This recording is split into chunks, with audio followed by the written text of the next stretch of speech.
हे class 10 कैसे हैं आप सब? आई होप सब अच्छे हैं, मस्त हैं एंड सभी सेफ हैं गाइस। तो स्टार्ट करते हैं गाइस आज के सेशन को। एंड गाइस सेशन है काफी ज्यादा इंपॉर्टेंट क्योंकि ये सेशन रहने वाला है हिंदी कोर्स बी वाले बच्चों के लिए। मैंने आपसे पहले भी बोला है कि जितने भी बच्चे हैं, चाहे आप हिंदी कोर्स ए के बच्चे हो या फिर हिंदी कोर्स बी के बच्चे हो, तो आपको टेंशन लेने की बिल्कुल भी जरूरत नहीं है।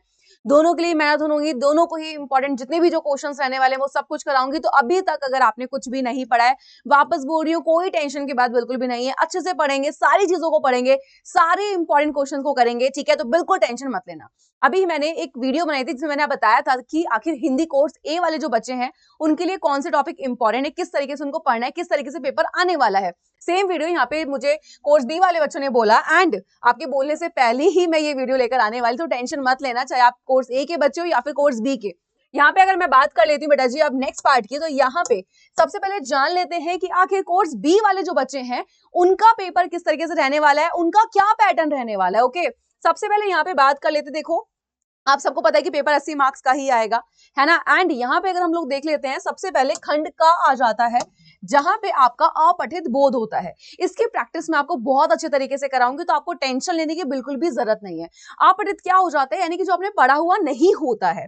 अब यहाँ पे अगर हम बात कर लेते हैं सबसे पहले, यानी कि जब आपका आ जाएगा अपठित गद्यांश पर आधारित प्रश्न, यानी कि वो देंगे आपको एक पैराग्राफ, ठीक है, यानी कि एक गद्यांश होगा जहां से आपको यानी कि उस पैराग्राफ को आपको बहुत अच्छे तरीके से पढ़ना पड़ेगा। जब आप पढ़ लोगे तो उसके बाद फिर वो पूछेंगे कुछ क्वेश्चंस एंड उन क्वेश्चंस के आपको देने होंगे बेटा जी वहां पे आंसर। तो आंसर वही बच्चा दे पाएगा जिसने उस पैराग्राफ को बहुत अच्छे तरीके से समझा है। एंड ये चीज मैं तुम्हें सिखाऊंगी कि आखिर किस तरीके से आपको वहां पे पैराग्राफ को पढ़ के आंसर देने हैं, ठीक है। जब हमारा ये चीज हो जाती है उसके बाद यहाँ पे वो कुछ प्रश्न पूछते हैं इस तरीके से एंड आपको आंसर देने होते हैं। इसकी प्रैक्टिस मैं करवाऊंगी, तो आप टेंशन फ्री रहना। नेक्स्ट हमारा यहाँ पर अगर हम बात कर लेते हैं, खंड खा इन्होंने बोला हुआ है, ठीक है। एंड खंड खा में बोल रहे हैं व्यवहारिक व्याकरण। तो सबसे पहले आपको बता देती हूँ कि आखिर यहाँ पे आपके जो प्रश्न है, याद रखना कि यहाँ पे काफी ज्यादा इंपॉर्टेंट पार्ट रहता है ये, तो यहाँ पे आप नंबर बहुत आसानी से ले सकते हो। क्लियर है? तो यहाँ पे आपका ये वाला पार्ट आ जाता है। अभी मैं बताऊंगी भी आगे और क्या क्या करना है, कौन से टॉपिक्स हैं, ठीक है। तो रचना के आधार पर वाक्य रूपांतरण, तो यहाँ पे अगर आप देख पा रहे हो स्टार्टिंग से आपका जो पूरा पेपर रहने वाला है वो कितने मार्क्स का रहेगा भाई? 80 नंबर का रहेगा, ठीक है। एंड 80 नंबर के पेपर को इन्होंने 4 उसमें डिवाइड किया हुआ है। सबसे पहले अगर आप मुझसे देखें यहाँ पे, यानी कि पूछेंगे, तो मैं बता देती हूँ पहला पार्ट रहेगा अपठित बोध वाला, जो कि आपके 14 नंबर का रहने वाला है, ठीक है। वापस बता देती हूँ, व्यवहारिक व्याकरण रहने वाला है आपका 16 नंबर का।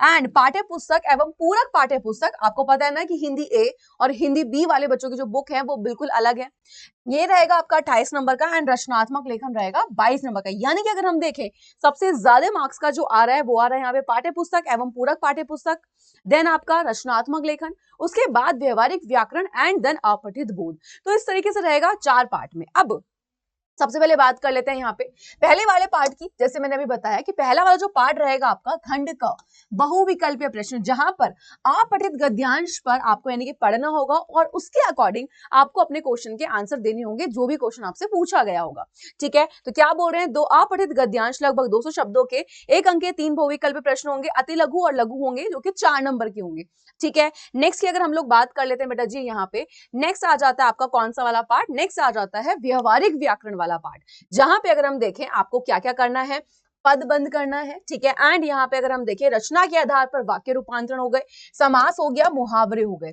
तो यहाँ पर ये सारे के सारे मैं आपको पहले टॉपिक पढ़ाऊंगी, ताकि आपको पढ़ाना क्यों है, क्योंकि भाई बहुत सारे बच्चों ने पढ़ा ही नहीं है, तो डायरेक्ट हम क्वेश्चन प्रैक्टिस नहीं करेंगे। तो सबसे पहले कॉन्सेप्ट को पढ़ेंगे, जैसे जैसे हम लोग कॉन्सेप्ट को पढ़ते जाएंगे साथ ही साथ हम लोग क्वेश्चन प्रैक्टिस भी करेंगे, ताकि आपको ये ना लगे कि भाई सिर्फ टॉपिक पढ़े, या आपको ये ना लगे कि भाई मैम हमने तो सिर्फ खाली क्वेश्चन प्रैक्टिस ही करी है। ओके, उसके बाद अगर हम बात कर लेते हैं खंड का आ जाता है पाठ्य पुस्तक एवं पूरक पाठ्य पुस्तक वाला, यानी कि जो आपकी बुक्स वाला पार्ट है। तो यहाँ पे स्पर्श, ठीक है, आपकी जो बुक है बेसिकली जो हिंदी कोर्स बी वाले बच्चों के लिए है, तो यहाँ पे गद्य खंड वाला है, जहां पर वापस से आपको एक गद्यांश देंगे और बहुविकल्पीय प्रश्न होंगे, ठीक है। एंड इसके अलावा अगर हम बात कर लेते हैं काव्य खंड, सेम यहाँ पर आपको काव्यांश के आधार पर जो बहुविकल्पीय प्रश्न होंगे उनके आंसर देने होंगे। बेटा ऑब्जेक्टिव क्वेश्चन ऐसा पार्ट होता है जहां पे आप बहुत आसानी से नंबर ले सकते हो, आपको डरने की बिल्कुल भी जरूरत नहीं है।